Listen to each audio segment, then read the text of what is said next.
Most modern theft relies on predictability. Drawers get opened, safes get targeted, floorboards get pried up because, well, everyone knows to look there. What thieves rarely expect is misdirection rooted in older thinking, back when homes were searched by hand and not by sensors, and when survival depended on hiding essentials in ways that just blended right into daily life. Many of these old storage methods still work today because, honestly, they were designed to be overlooked, not locked. The real genius of historical concealment is that it relied on human behavior, not technology, and, human behavior has barely changed. One of the most effective historical tricks was hiding items in places that required physical effort to access but didn't look like storage at all. In rural Europe and early American homesteads, valuables were often hidden inside structural elements that appeared inconvenient rather than secret. Hollowed table legs sealed with wooden plugs were common, especially in farmhouses where furniture was heavy and rarely moved. A thief working quickly would never tip a table upside down or inspect legs for weight imbalance. This method still applies today. A modern equivalent would be using solid-looking furniture with concealed cavities that require tools or time to access. A thief looking for quick wins won't dismantle furniture when electronics and jewelry drawers are easier targets.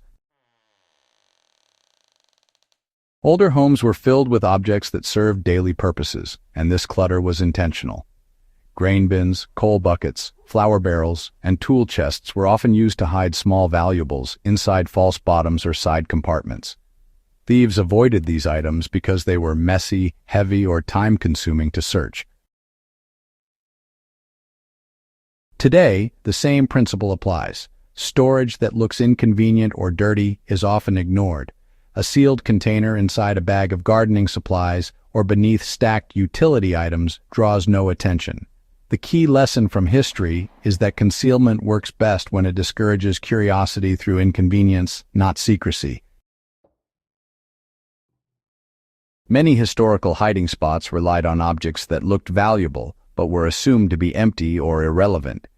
In the 1800s, wall clocks were sometimes modified to store papers or money behind the movement housing.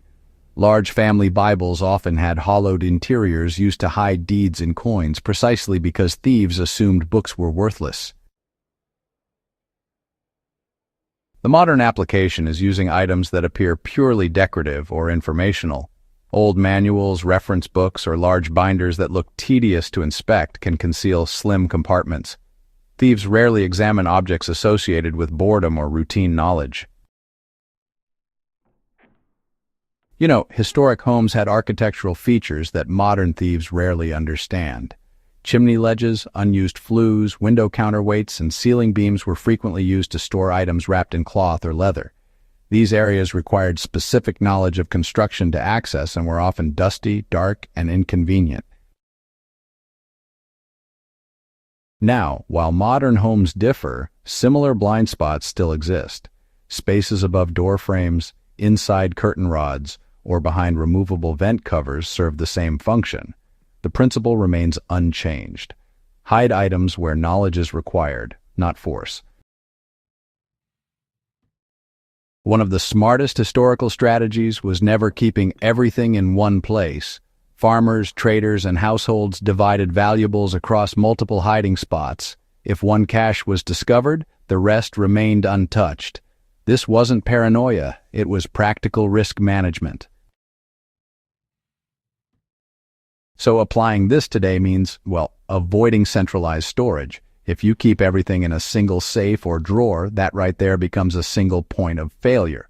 By splitting your items across unrelated locations, you really increase the chances that a thief leaves with nothing of real value. Now, decoy hiding spots aren't exactly a modern idea. Back in medieval and early modern homes, folks would use visible lockboxes that usually just held small amounts of money or things that weren't worth much. The real valuables, though, were hidden somewhere else. The decoy just satisfied the thief's expectation of success, which, reduced any further searching. This tactic honestly still works. Having a visible, obvious hiding place with just minor valuables can keep someone from digging any deeper. Most thieves will leave once they believe they've found what they came for.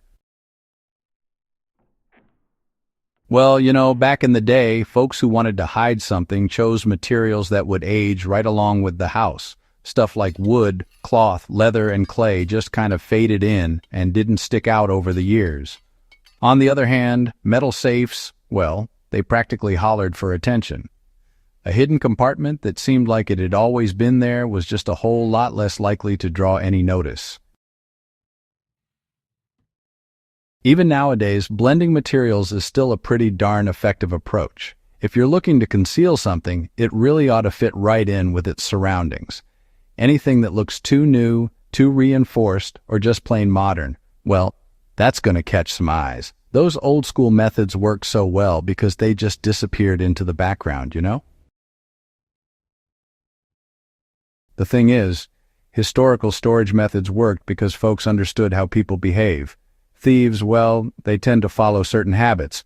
They'll look where everyone else has already looked before. Those older ways of hiding valuables, yeah, they worked by avoiding those obvious patterns and putting things where nobody would logically think to search. Now, folks, this is the core lesson worth remembering. Security isn't about complexity, it's about unpredictability. When storage breaks expected patterns, it becomes invisible. For survivalists, y'all, these techniques go beyond just theft prevention. They apply to long-term resource storage, emergency caches, and operational security. Food, tools, documents, and backup resources benefit from concealment that relies on misdirection rather than locks. The battlefield, well, it hasn't changed. Whether it's wartime civilians, frontier settlers, or modern preppers, the goal is the same. Protect what matters without advertising it exists. These old storage tricks endure because they were built on observation, not theory. They respected how people think under pressure. If you understand that, you understand why they still work today. If this kind of grounded practical history matters to you, subscribe to Battlefield of Survival, share this guide with others who respect the craft, and keep these methods alive by using them. History only survives when it's practiced,